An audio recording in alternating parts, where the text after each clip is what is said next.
بله تماشاوان برز لسر هول نزیبون نبرد ترکیه و رژیم اسد نابینکاری روسیا و داوین داخویانیا خلصی اکار وزیر بروانی ترکیه و بابت الگلمیوانی خبرز حواس حقیقت انجام کمیته پیوندین دیپلماسی و دربیا برای آشتی و آزادی شروبت کردن سیدی آتی مر آمده بخیر هات ناتت کن دست بکده برز شقات الرابورت گودا کرو تماشا کرد خوازم دست بکد نارینا تا لسر داوین داخویانیا خلصی اکار بسان بن باوریم ده يعني مثلا كفني نها يعني ابدا اخوانين بن جبل برسيارن بلند تركيا مثلا تيكلي يعني زيدون ودانستان بن نابنا و ريجيم ده جريدن بنف ارمانجن سركا وك او دسنيشان كن بيغمان ام زانن يعني سر بلكي جلك جارا السراغان بجناب ورجيم اقوليه السر استا جريدان اف بيوندي ان اف دانستان یک جه آستا نافخایل هندری سدمن و آستا نافخایل هندری ترکیه ده آد دوی آستا درو و سیاست و تکلیین درو و هر وها سوریا و ولاتا کی سینوری ترکیه را و سینوره که دریج ترکیه را ہے آستی نافخایی باوریم داشتن ها حتی هلوجارتنا هندری ترکیه ده ببه يعني هري داوي ببه و اف آخافتن يعني اف داخيانين سركرداي بلند تركي و بردوام و هلوستي بلند دست نشاندان سدمين سركاش بر اوبزيون الهندري تركي دم كاغتا اوبزيوني كاغتا آبوري كاغتا پنابرا كاغتا سينور و آراميا سينور الهندري تركي ده اوه كاغتا حميه ديجي بارتيا ايرو دستهلات الهندري تركي ده هاتي بر پرسیارین بلند الهندری ترکیه بهترین و جوی پارتیا ایرو دستهلات اف جبر سدمین هلبجارتنا الهندری ترکیه ده نزدیک من دو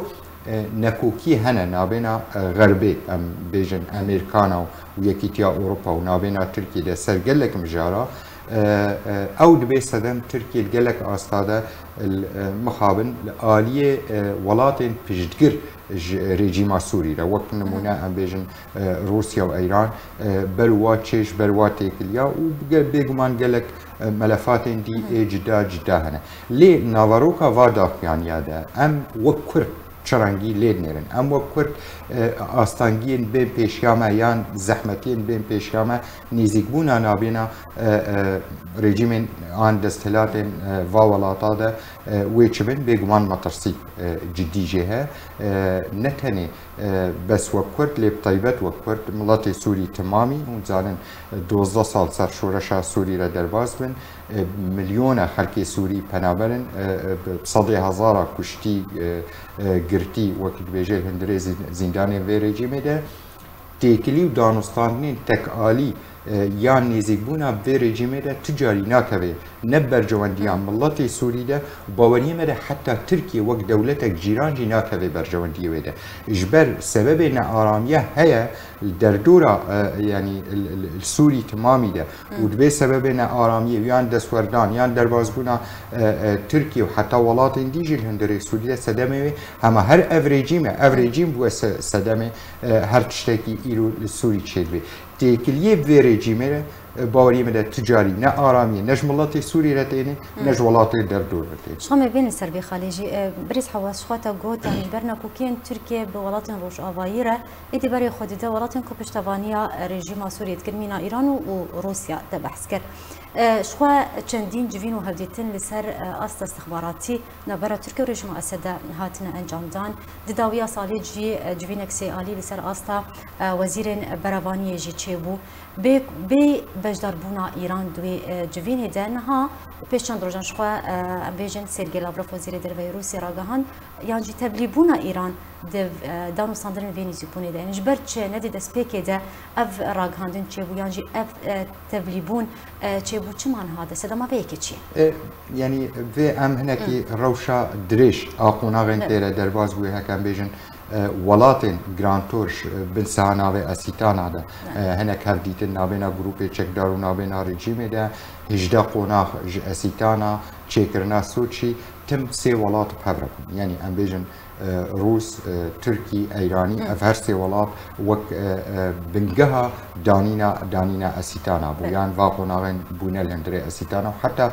سوتشي اف الاليكي يعني دبينن وك هفالبن آلیه دی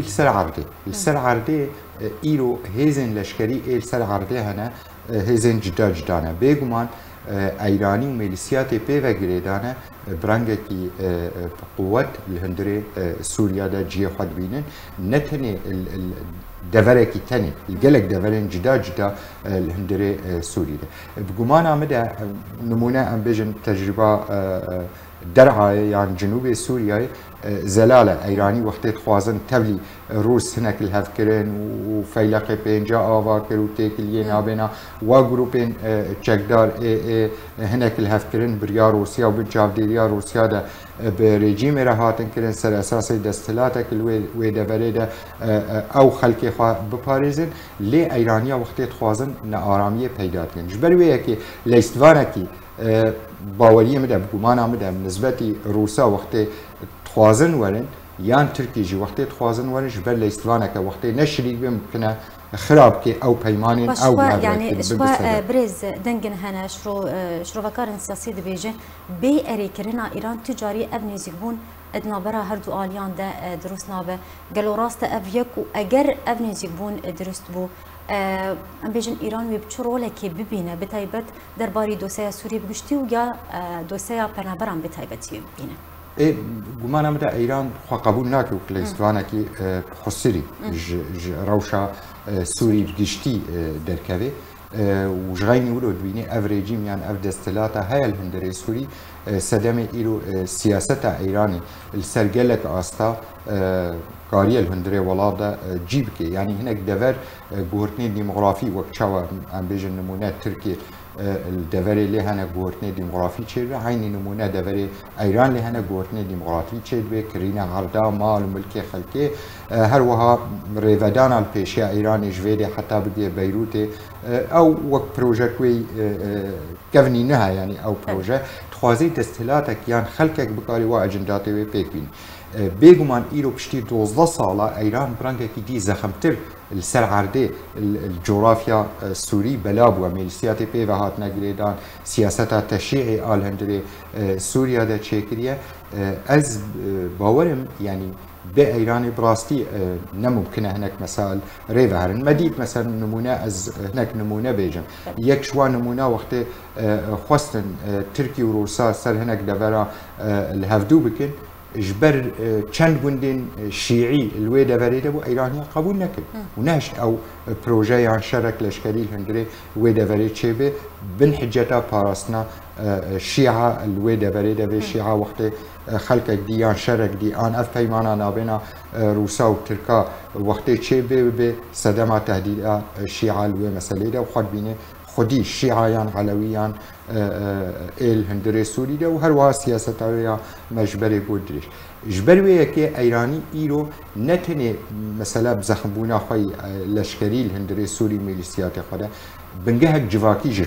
خواه گریده گریدان هک جواکی جی جواکا سوری خواه گریده جبرویه که قوتك وي خورتها هر وها الآلية دي ام بيجن سر سينوري سيرو سوريا لبنان يعني ميليسيات حزب الله وك بارتيك يعني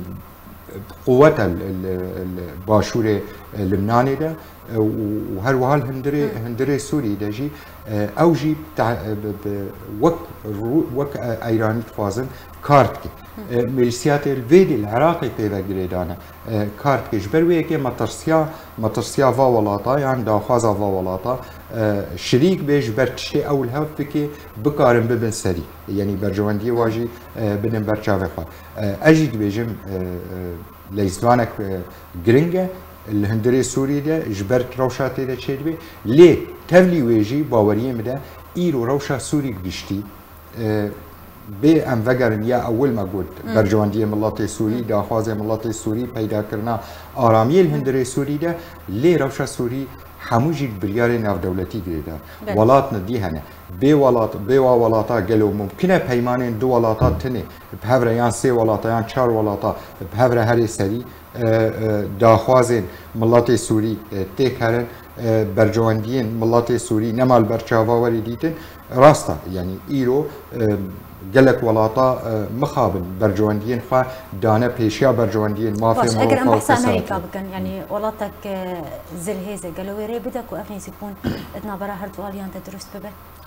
امریکی وک هلوست دست نشان کرد لی امریکی حتی ایرو بلکی باوریم ده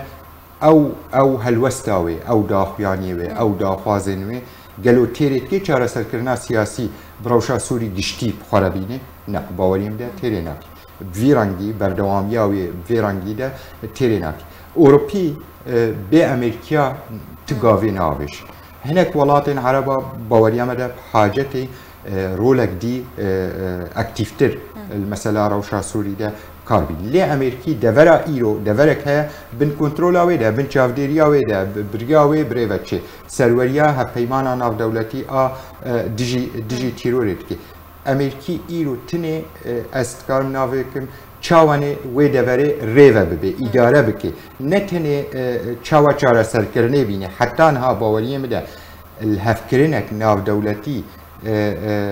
تگهاشتنه گشتی سر مسئله چاره سرکرنه سیاسی نابیناوا دولتا ده نینه لی و قبول بکه درباز به یان پیمانا سر همو دوره بهفدوره بکه او تنی لیب نیره حتی دوره او تیده نه از یقین نکن باش برز حواش خو هر جار زوی پرسیارج همو میبانی خوشید کم تو چی باش بینید که گلو اگر هی اونیزی بون درست ببو اگر درست بود نابره هر دو آلیان دبنه نابینکاریا روسیا اون هاجی تبلیبونا ایران دوان دانو ساندرانده و باندورا ویل سر دوسیا سوریه بگشتی چی به و وکو کرد و دوزا کردیو چی به باندورا وی بگمان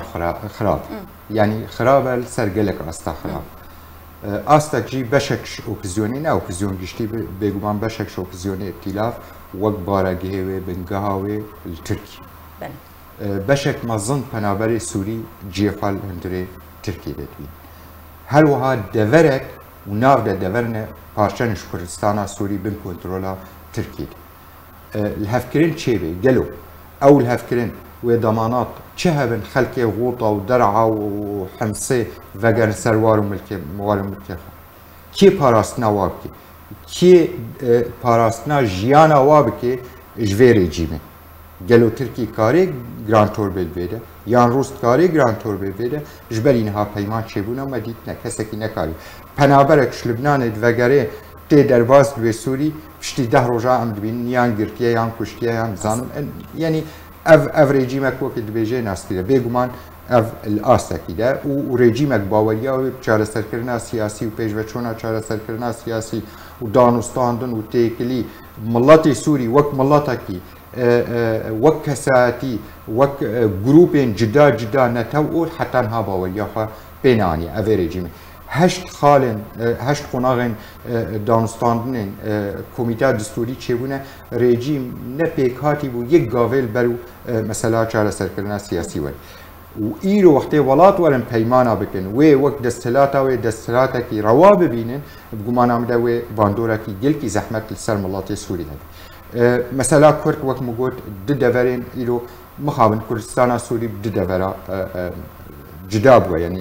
هندری کردستان سوری پنابرین هندری ترکی بشک مزن وقتی لهفکرین چه به سر اساس او دورا ترکی ایرول تیدا وقت بیجه دستلاتا و ریود به وگر الویده دورک فرح دورا کردی گورتنا دموغرافی هندری ویده چه بیش بالخلق وقت بیجه تبلی ایرو های لیب گورتنک فراتر چه بی هنک زحمتی ویدی مستر چه بی سی دورین یعنی ایرو بلکی ترکیه گفات که و چاوا درباز به دبی سدم روز جی آلیه دی دبیجه وقتی رادستی رژیمی نبی یان هف پیمان بر رژیمی را چه نبی امجی ریل بر ترکیه وکن او جی مطرسی چه بی دبی سبب خلقی مانه پنابر بن خلقک مزن بلی خلقی دوری جدت کون پنابر روشا آبوری یا خراب هر تشتی خراب خورتین شانه تیرور ای هنه وقت دبیجه الوا دوراده زحمتیا خورتین لی چاره سرکردنی از دیسد وگرم و خرابینی یا نه بگمان نممکنه چاره سرکردن سیاسی نه تنی چاره سرکردن سیاسی چارەسەرکردنا ڕەوشە کەساتی و پەیداکردنا ئارامی یەکیش دەڤەرادە نەممکنە خۆرەبین خەلکێ شامێ ئیرۆ شامێ ئا دەستهلاتا ڕێجیمەیە ئیرۆ شامێ کیژوا دەستوا پەوێژێ بازدن و ڕەڤن نەتیجە ڕەوشە ئابووری ئال هەندرێ وێدە هەیە نەپەیدابوونا ئارامی ئال هەندرێ وێدە نەپەیدبوونا ئالاوێن ژیانی ئێ ڕۆژانە لە هەندرێ وا دەڤەرادە خەڵکژێ درڕ زۆر سپاسش بۆ میوانێ بەرز حواس حەگێت ئەندامی کۆمیتا پەیوەندی دیپلۆماسی و دەربەیە بەرەی ئارشی وەساتیەوەت میوانمە بوو زۆر سپاس لە سەر ئاخافتنت سپاس